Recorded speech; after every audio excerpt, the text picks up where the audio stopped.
Welcome, everyone, to another episode of the PLA podcast. I have an incredible guest here that I'm truly looking forward to interviewing. Shraddha, welcome to the PLA podcast. Thank you, Dunia, for having me here. It's a true treat to have you on here. And I love, taking the time to read through your story and everything that you've been through. I'm deeply touched and moved by, not only your professional story, but also everything that you've moved through personally. And I'd love to formally introduce you to our audience so they can get to know you as much as I've had the absolute privilege and pleasure of doing so. So here is Shraddha Shinde, born and raised in Mumbai, India, a fast-paced city, a strong academic performer who genuinely loved school and learning. She deeply valued friendship, community, and long-lasting connections, and experienced a life-altering loss at the age of 14, losing her mom to cancer. This early challenge built resilience, emotional strength, and perspective, shaped how she navigated through uncertainty, adversity, and leadership, and faced uncertainty after completing her studies and searching for direction. A conversation with a college friend introduced her to software engineering, and she took the leap of faith, learning to code and enter the tech world. She built a 15 plus year career in technology across global organizations like Oracle, Model N, and Chronicled. Relocated to the US after marriage, and her roles across solution architecture, project consulting, technical account management, and she has led complex enterprise SaaS implementations. She's known for being technically strong, customer obsessed, and outcome driven, and of course, resilient and dependable.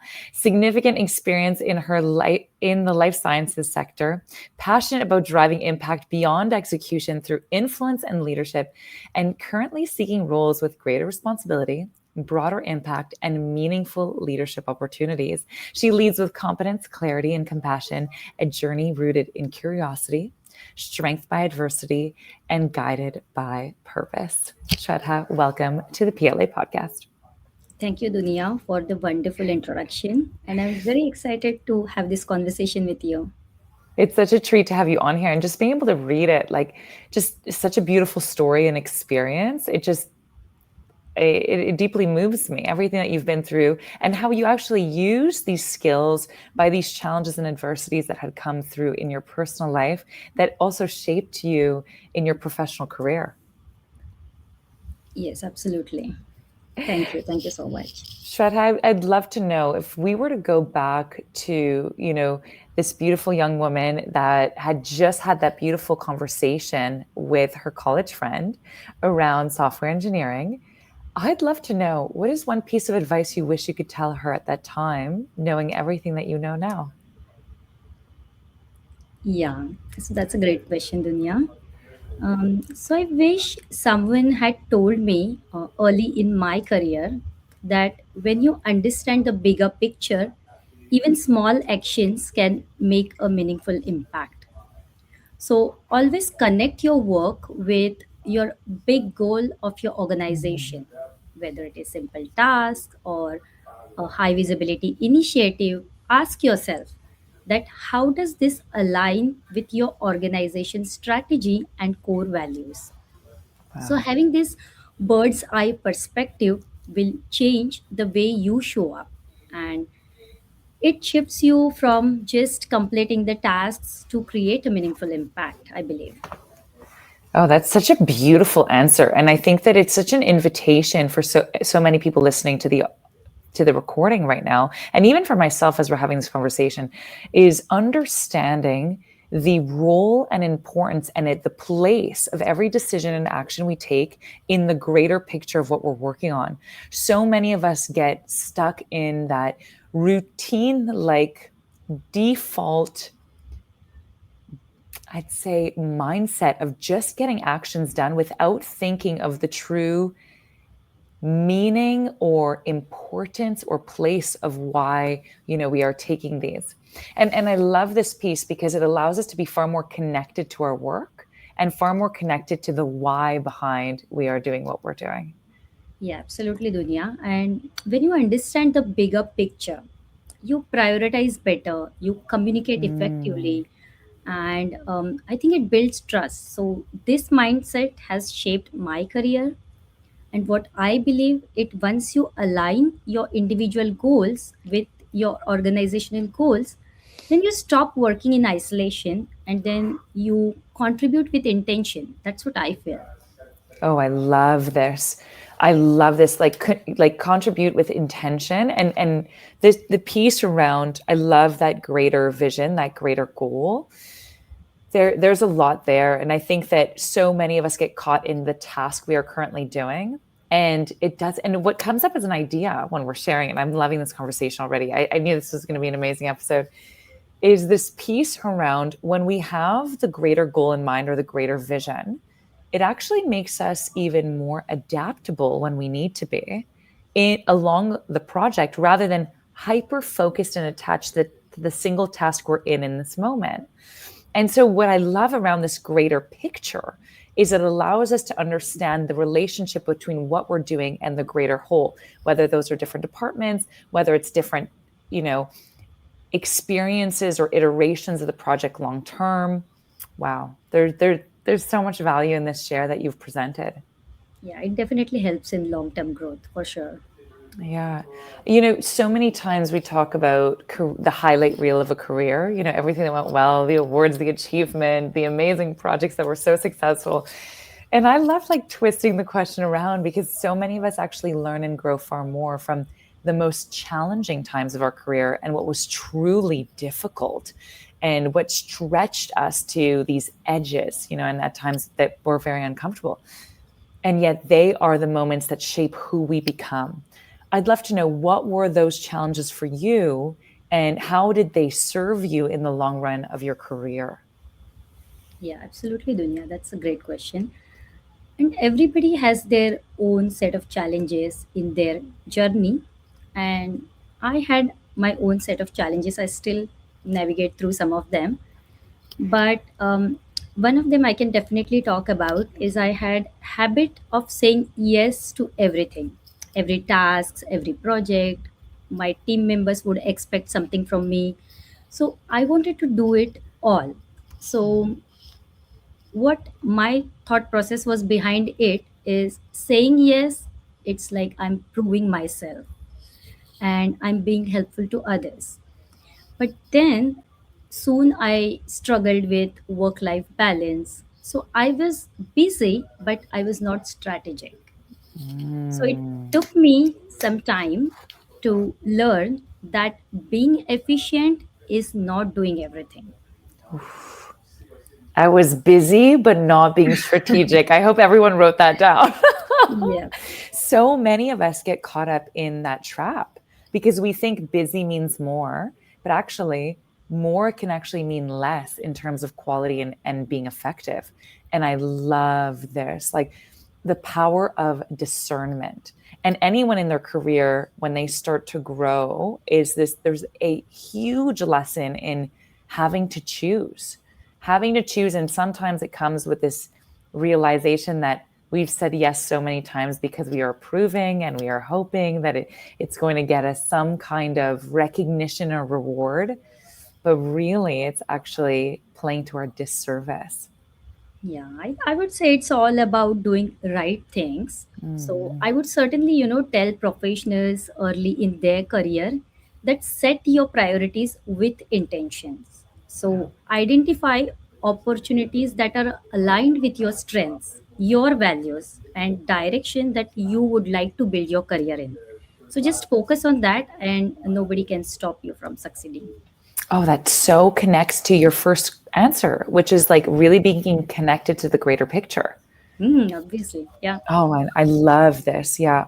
I think that being far more intentional with Hmm. why we are doing what we're doing and where it's leading us in the long term is a far more effective way of leading through our careers rather than in some ways it's like that default by fire, like putting out these fires as they show up without really being intentional and strategic of how is this serving the greater picture and where I'm actually trying to go.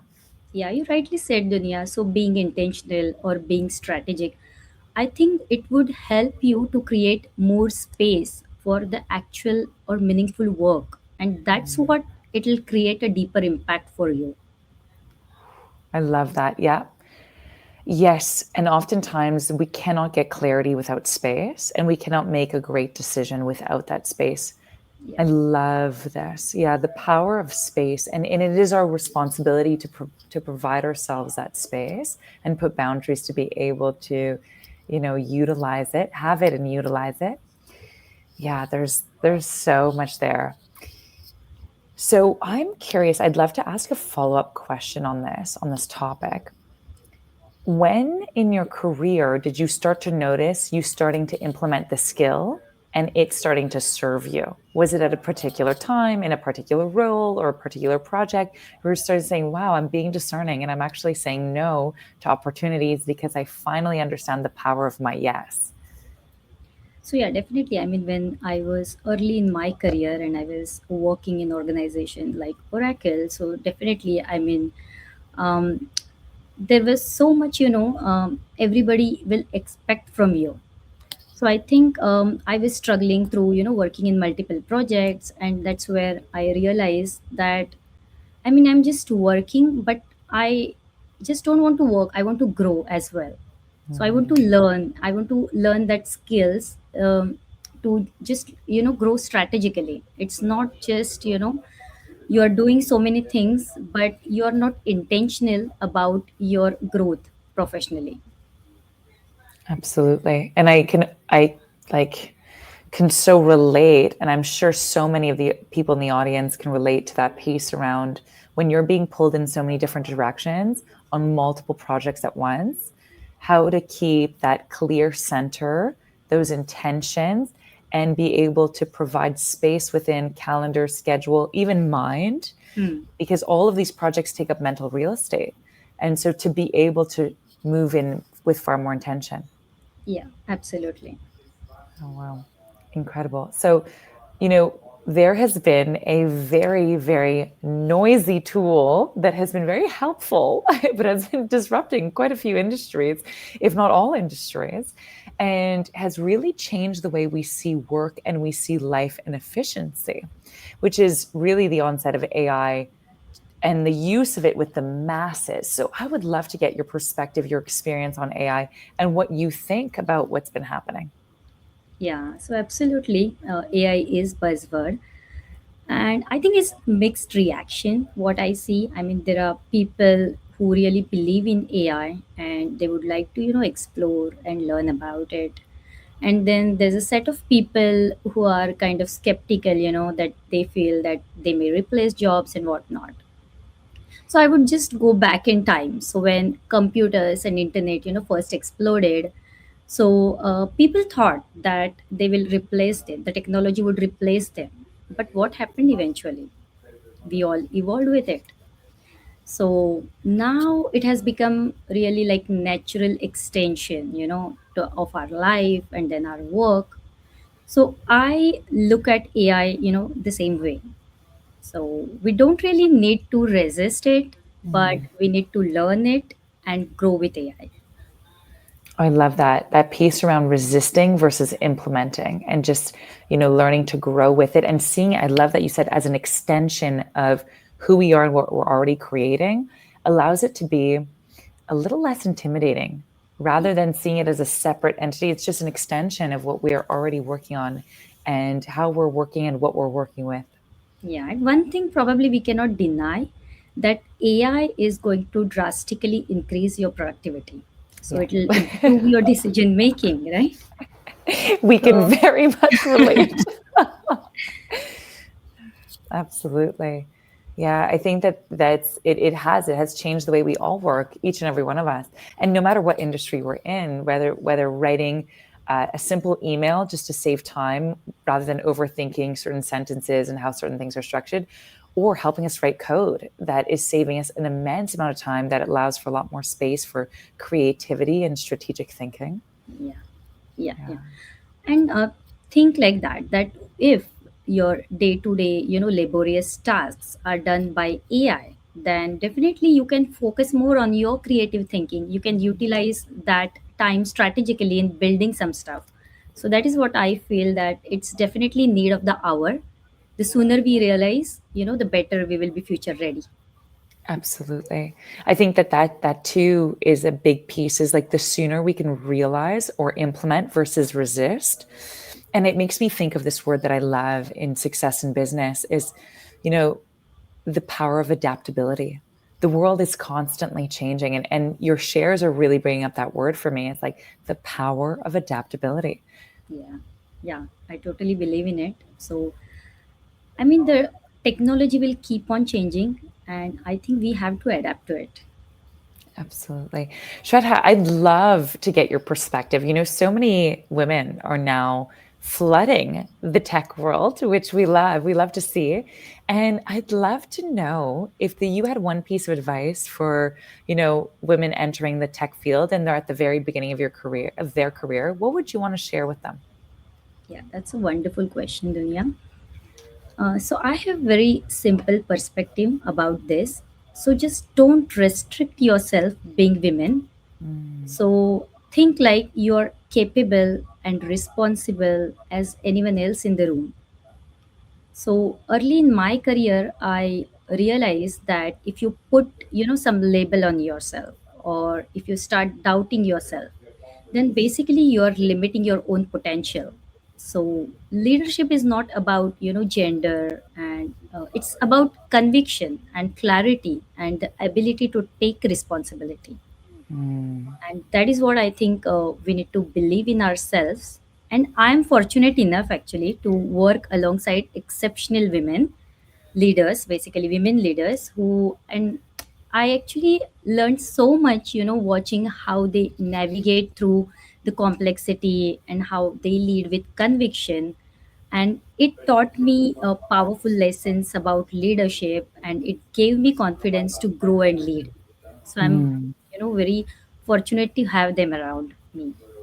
Oh, I love that. The power of conviction. Like, and I love even the potency of that word, conviction. Do you have conviction in the value you bring to the table as an individual? Not related to gender, not even related to culture or experience, but simply in the skill set that you bring to the table. And I love conviction, clarity, and responsibility. Like, can I take responsibility for my work, for my growth, for what's within my realm of responsibilities on these projects in this organization, etc. And as we are like talking about women leaders, Dunya, how can I, not mention about you? So you being phenomenal women leader in PLA, and you have motivated many women around you, including me. So seeing women like you, I believe that when women lead with clarity and authenticity, with conviction, they not only like succeed, but they elevate everyone around them. Oh, that's so touching. I feel like in French we use a word, and I'm going to use the French word. It's called ému. Ému, it means speechless. Feels I feel so touched by your share, and I think that it brings up this beautiful piece that you are right. When a woman is in power for the right reasons, especially is in a position of influence and authority, all she wants to do is elevate the community, elevate those around her, because the power of winning in numbers is so potent and is so enriching and is so nourishing. Like, I find like getting to empower women, there's nothing more nourishing and rewarding in this world. Yeah, I think it starts from household, right? We are seeing our mothers, like how they lead. Totally. So that starts from our house itself, that we are getting these lessons. Yes. Oh, and Shraddha, I love that we share this deeply, deeply personal connection of both losing our moms at almost the exact same age. So that is something that we share in common, and it has shaped us. It has shaped who we are. It has shaped our ability to see, how precious life is, and that we're not here forever. So that while we're here, we make the best of the time that we have here and create tremendous amounts of impact. And that Yeah, is a true gift, very, very difficult in the time where it happens, but it serves us for life, truly. yeah, absolutely. Oh, and this brings me to my favorite question on the PLA podcast, which is deeply related to what I just shared, is what is the legacy and impact you are still looking forward to leaving behind in this world? Yeah, that's a very thoughtful question, Dunya. Mm, So writing has been my passion. So it lets me reflect and it helps me make sense of my own journey. Mm. So it enables me to share my perspective with others, and that may help someone. So definitely I look forward to explore this space by storytelling or by career reflections or capturing the life lessons what I've learned so far. So that's what I'm looking forward. And then other part, as you mentioned about my mom. So I lost my mom to cancer when I was 14. So I want to give back to community by supporting the cancer patients and organizations who are doing research in this area. So definitely I would like to partner with some of these organizations, and for me that would be the legacy worth building. It's so beautiful. And okay, so number one, very much looking forward to reading your writings, and we are going to be looking for them. So everyone watching this video is going to hold you accountable. Is going to be watching on LinkedIn. We're so excited to be able to relish in the wisdom of everything you've experienced and your thoughts and reflections. I think there's so much value so many of us will receive from those.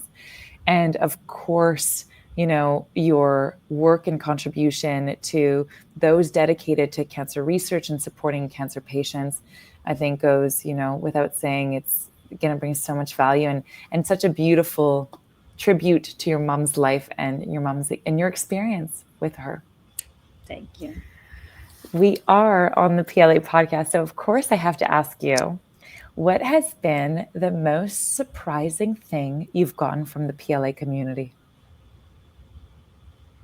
So joining PLA, I consider in my case it's a beautiful serendipity. So I was not really looking for any transformation back then. Having said that, I always believe deeply in learning and getting better. Mm. So what PLA is teaching, it's definitely beyond skills. So it taught me principles, to be high achiever, how to stay focused on my goals, and how to navigate through challenging situations. And most importantly, to believe in myself. So that's what PLA taught me. So my perspective on life has shifted. I started approaching challenges with stronger mindset. I communicate more effectively and I lead with confidence. So that's what PLA gave me. So I'm really grateful to be part of PLA. It has not only helped me to grow professionally, but it has certainly helped me to grow as a person. Mm, I love that. That's actually never been shared on the PLA podcast, where PLA has led to not just skills, but a shift in principles and perspective on life. And what I love of your share too is it's actually not about the storms disappearing. Life is filled with storms, and storms will continue to come to us regardless. But it's Yeah. our change in our ability to face and address the storms that come naturally and make the most of them that changes everything. Yeah. So gracefully accepting the challenges and learning through it. I remember like what our PLA coaches says. I mean, they say that celebrate, your rejections, your Mm, challenges, celebrate them. So I think that's what I learned, just to take it positively and navigate through it. beautiful, beautiful. And for anyone watching that has never been introduced to PLA, and you happen to land on this episode as your very first PLA podcast episode, I will put a QR code on the screen where we host the free PLA trainings, their workshops. Even if you never hear of PLA again, and the only thing you do is attend this workshop, you will be blown away by the tools and techniques that you will learn and implement and get results from, even within this workshop. So I recommend it to everyone I know. Like I said, if you never hear of PLA again, it is mind blowing the value you will get just from attending this workshop. So just in case anyone is curious and just wanted a little bit more information on it, this is where you can find it. Great. Oh, Shraddha, it was such a treat having you on the episode for a PLA podcast today for an episode. Truly looking forward to having you on once again as a guest, and of course looking forward to getting your reading to read your writings and your thoughts and reflection, as I know so many people benefit from them. Yeah, definitely. I'm keeping my fingers crossed. And this was a wonderful opportunity, Dunya. So I would thank you for, creating this space for professional like us, to come and share our thoughts. So I just loved this, conversation with you. Oh, it's been a true privilege on my end to have you as a guest today. And thank you, everyone, for listening. And I hope you tune in for another episode on the PLA podcast. Thank you.